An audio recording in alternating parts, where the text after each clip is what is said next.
Welcome back, folks. This is RGR Football, and we have a special guest, Brett Yarris, the man who is currently, consulting, developing, I don't know what you want to call it, but Lucas Niang is your guy, and I appreciate you coming on to tell us about him. Sure. Yeah, appreciate it. Thanks for having me. We've seen some of your work. We've seen the social media, and everybody's in a particular frenzy right now about what they saw. I want to start really by define the difference between training someone and working on behavioralism. Yeah. So, by trade, I'm what's called a behavior analyst, and I work in a specific science of behavior science called applied behavior analysis. If anyone has any family members with autism, I'm sure they've heard of ABA or applied behavior analysis. But what I do is I take that science and I apply it to movement. I look at movement patterns and movement technique as behavior. And that's how I work with both pro athletes like Lucas, like some other NFL players. And I also do work with individuals with special needs as well. So that's that, it's a different subset or a different field where behavior science is being used. In fact, I speak on panels all the time because there's not a lot of people in behavior science doing what I do the way that I do it. So it's nice to have a little spotlight on it and talk about it a little bit. Yeah, I'll bet. And it's really unique the way that you go about it, especially when it comes to an athlete like this, where technique is at the paramount level that has to be accomplished. Is it about repetition? Is it about redefining muscle patterns? Is it muscle memory? What all goes into taking Lucas from where he was when you began at the opt-out to where he is today, about to report to Kansas City? Yeah, so the first thing is trying to understand what the Chiefs want Lucas to be able to do, right? And that's something I can't stress enough. There's a lot of gurus out there, a lot of Instagram gurus and Twitter gurus who, they work with players and this is their way. And you got to do it my way because I'm this guru and I'm this special person. But the reality is Coach Andy Heck is going to determine how often Lucas plays. Coach Andy Reid and Andy Heck are going to determine if Lucas is doing the things the way the Chiefs need him to do it. And so the first thing is understanding what it is the Chiefs want him to be able to do, and making sure that's what it is we're working on. And so once I have a clear picture of what that is, I actually break that big picture down into a couple of links. We call this a chaining technique in behavior science. And we find, okay, which link in the chain is the pain point? Where is the mistake occurring at which link? And we cut the chain right there. And we work that pain point over and over and over again until it fits into the chain nice and neatly, and we have a full movement chain. And then we work on the next thing, whatever that is. The first time I ever worked with Lucas when he was in high school, and we shifted from some pain stuff that he was dealing with, and we really started working on technique. The first flaw I found in him was how he would be in his stance and he would pop straight up vertically before getting back, right? It was a very big inefficiency in his stance. And as a freshman at TCU, the guys used to say, man, he waddles in his stance because he pops up and he starts to kind of waddle back a little bit. And so that's all we worked on that off season was really what we call shaping, like clay. We shape it into what it's supposed to be using this chaining technique. And I'll never forget one of my other clients, Ben Banagoo, who's with the Indianapolis Colts, who was a teammate of Lucas's at TCU. He said to me, man, he came back that sophomore year and he was like a different player. I was killing him in practice as a freshman, and as a sophomore, I couldn't beat him once. And that's actually what led Ben to want to work with me. So it's really just using hard science, and data collection and using these techniques to shape these guys into what it is their teams need them to do. Well, and I know the hip injury was a concern, and I know that it had to be adapted to. When I watch, especially the video series, looking at the kick, like how much have you had to remold it? I know that he had compensated for the injury while he was still on the field at TCU. And so trying to get back to quote unquote a normal set point so that you're not adapting anymore, was that a difficult process? It was difficult on a couple fronts. For one, as you know, a lot of these players work with a bunch of different people, right?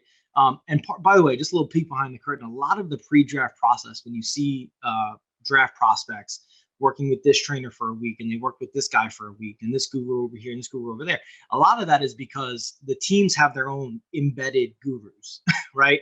And so for example, Kyle Shanahan in San Francisco has Sage Rosenfels and he has John Beck, right? And so Justin Fields spends a week with John Beck, and yeah, he's getting John Beck training, but bet your ass John Beck is going back to Kyle Shanahan saying this is what we did.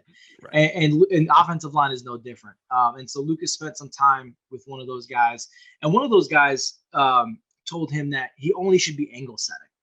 And for those of you who don't know what that means for an offensive tackle as a pass set, an angle set's when you start in your one spot and you almost move a little bit laterally to go approach the defensive end. And that didn't work out for Lucas. It actually doesn't work out for a lot of tackles, but this was an old school guy, and he was set on that's what Lucas had to do. So they spent a week just angle setting. And so in addition to the hip injury, I also had to shape that out of him and get back to vertical setting because that's what Lucas does. And I was thrilled to see a guy like Mitchell Schwartz on Twitter not too long ago do a whole thread on the importance of being able to vertically set. And so that's why we do that with Lucas. So when you watch those videos on YouTube and you're watching his kick step, a lot of that shaping, especially the very first video in the series where I'm holding a bag over Lucas's shoulder, that's to prevent him from popping up vertically, as I mentioned earlier, but also to make sure that he's getting back and he's covering distance on that kick step. And that's part of that shaping process that we had to do because the hip was obviously something that we had to consider, but also getting out of the angle setting that this one random guru had him doing. It's really interesting because we hear a lot when we hear from Andy Heck, we get little tidbits about how he likes the 45s and the verticals to be the set that they default to. The hip injury was on the right-hand side, right? His right hip. It was the right hip. So that leaves him open to a lot more extension coming out of a right tackle stance, right? I feel like his power looks like it's improved a little bit off the left leg in that first kick out. Has that hip had to be re-strengthened, or has the flexibility returned to it? Because it looks pretty nimble on those videos, but that was what, back in November, was it? When you know what, those first videos were actually back in September and October, those first couple, before we really started getting to some of the hand fighting technique, which was more in the fall and the winter time. But to your point, yeah, the biggest thing was hip mobility, right? We needed to get the hip to be able to turn out and to hit different angles, because once you get to 2 or 3 kick steps in your vertical set, the nature of pass rusher contact is actually going to have you open up. And the other thing we had to work on with his hip relative to strengthening it was the ability to post step inside too. If a pass rusher went to cross his face, could he take his kick step vertically and then be able to stop on a dime and push himself back laterally inside to the line off of that right hip? And so we spent a lot of time doing that. I'm not a big believer in ladder drills. I make this joke all the time when I see guys working the ladder, especially offensive linemen. Unless you're prepping to be a salsa dancer, right? Where you got all these fancy little movements going on the football field, it's not going to be very helpful to you. And I'm sure you certainly know this, but for those who don't, it's not about fast feet. It's about good hips, right? Your feet are an extension of your knee, which is an extension of your hip. And it all starts at your hip. All lower body movement starts with the hips. And so because that was the injury that Lucas was rehabbing, we really had to make sure not only was it strong enough, but that it had the mobility, it had the range of motion that we needed to have for all the different micro movements that Lucas has to perform, not just over the course of a game, but even in the course of one rep. That's impressive, because that opening, I would think, is probably the thing that was the most difficult for him coming off the injury, correct? Coming back to the inside. Yeah, it absolutely was. And in fact, we actually spent a couple of days doing nothing but guard work, because the guard movements are very similar to what that post step looks like. And so as part of the chaining process I mentioned earlier, we started looking at just doing guard motions and guard movements, and then taking that and applying it to the back end of a kick set. And we chained those two things together, and that's how we were able to work on that and build that in. I would be remiss for the audience out there in Chiefs Kingdom that has to know, when you flip his stance and he's powering off the right because it looks like a left tackle stance, is that by design, or is that working on general athleticism, being flexible and versatile in the scheme? So for about the first, I want to say, once the opt-out was official, all the way up until, what month are we in now? April.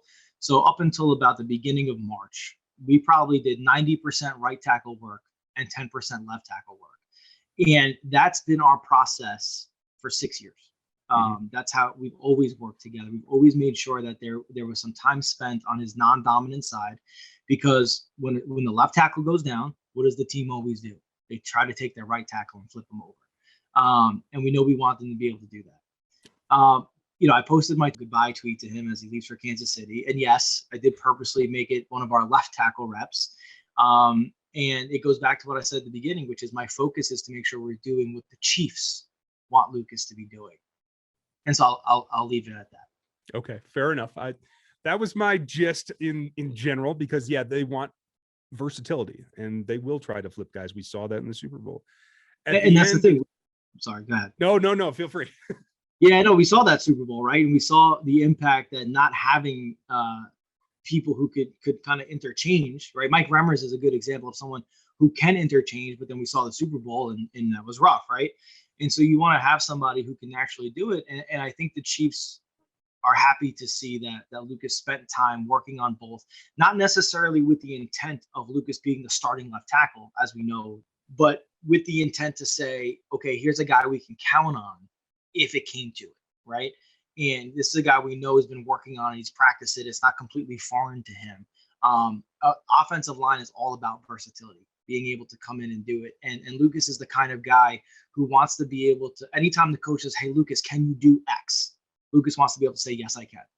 Even if it's, hey, can you go run a slant route over the middle? Lucas wants to be able to say, yes, I can. And so that's where that left tackle rep came from. Something we always do, but certainly something I'm sure the Chiefs don't mind seeing that he can do. And I still contend that every player is individual. Some guys can make that switch and some guys can't. How comfortable are you and Lucas with him flipping over when needed to the left? We're pretty comfortable with it. I will say that it's a different style for him on the left side than it is for him on the right side. On the right side, he's obviously done it for a much longer time, so he's much more comfortable with it. But on the right side, he's well equipped to handle your twitchy, finesse speed rushers. And on the left side, what he's really comfortable with over there is handling power, handling the bull rush, the long arm, the ghost arm, and being able to handle contact quickly. So from a 5 technique or a 6 technique, even a 7 technique. What we really needed to work on these last couple of weeks was getting the speed rushers down, being able to handle the wide 9 guys who were taking that direct line to where Pat's setting up around 8.5 with Pat, sometimes 9, 10, 8.5 yards behind the line. And so that was a big focus for us, was in these last couple of weeks, really making sure he felt as versatile. But in terms of being able to do it, he could do it, and he would be able to adjust on the left side to handle whichever rusher was over there that he needed to deal with. Folks, that's Brett Yarris, Pro Football Network, all of his work there. I'll tag down here so you can see the whole video series. Brett, thanks for all the time. I appreciate it. Appreciate you, my man. Thank you. Thanks for watching this video from the team at RGR Football. Click these videos to see more and subscribe to RGR Football.